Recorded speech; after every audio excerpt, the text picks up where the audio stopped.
ایک بار حضرت محمد صلی اللہ تعالیٰ علیہ وآلہ وسلم لوگوں میں بیٹھے ہوئے ان سے باتیں کر رہے تھے۔ اتنے میں ایک دیہاتی آپ کے پاس آیا اور پوچھنے لگا کہ قیامت کب آئے گی۔ آپ صلی اللہ تعالیٰ علیہ وآلہ وسلم اپنی گفتگو میں مصروف رہے۔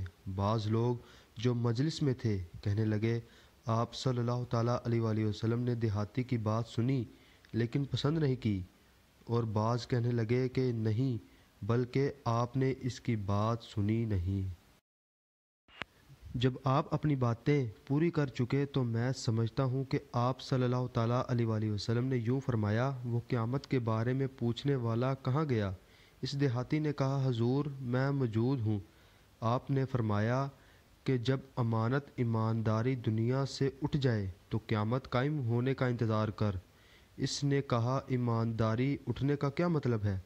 آپ صلی اللہ تعالیٰ علیہ وآلہ وسلم نے فرمایا کہ جب حکومت کے کاروبار نالائق لوگوں کو سونپ دیے جائیں تو قیامت کا انتظار کر۔